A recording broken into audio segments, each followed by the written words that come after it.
নতুন একটা রেসিপি নিয়ে চলে এসেছি আবার। পাঙাশ মাছের ঝাল। পাঙাশ মাছগুলো সুন্দর করে লাল করে ভেজে নিয়েছি। তেজপাতা, জিরা, শুকনো লঙ্কা ফোড়ন দিয়ে দিলাম।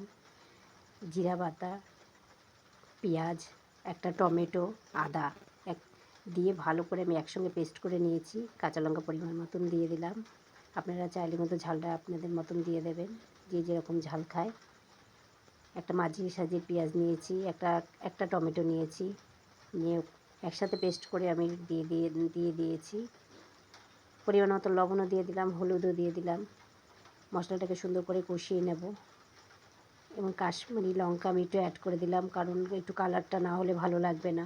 আমি কাঁচা লঙ্কা দিয়েই কিন্তু মাছের ঝালটা করব।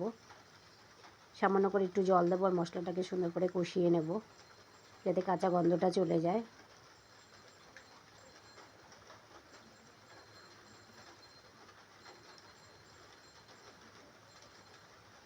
মশলাটা কষিয়ে নিয়ে আমি জলও দিয়ে দিচ্ছি। মাছের যেহেতু এটা ঝাল হবে, এটা জলটা কিন্তু একদম পরিমাণ মতন দিতে হবে। এদিকে আমি কিন্তু 2-3 চামচের মতো টক দই আমি ফেটিয়ে রেখে দিয়েছি। ঢাকা দিয়েও আমি ঝোলটা ফুটিয়ে নিলাম 5 মিনিটের মতন, দিয়ে মাছগুলো ছেড়ে দিচ্ছি। ছেড়ে দিয়ে আবার আমি এটাকে ঢেকে দেবো। টক দই 1 চামচ টক দই দিয়ে দেবো, দিয়ে 1-2 চামচ টক দই দিয়ে আমি টক দইয়ের বাটিটাকে ধুয়ে আরেকটু জল দিয়ে দেবো, দিয়ে আমি ভালো করে ঢাকা দিয়ে রেখে দেবো।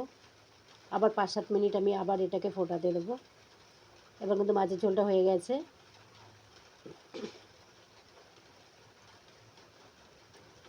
1 চামচ গরম মশলা অ্যাড করে দিলাম, দিয়ে এবার আমি মাছটা কিন্তু হয়ে গেছে, আমি এবার নামিয়ে দেবো। এবার পাঙাশ মাছটা তৈরি হয়ে গেল, নামিয়ে দিচ্ছি। খেতে কিন্তু দারুণ স্বাদ কিন্তু হয়েছে।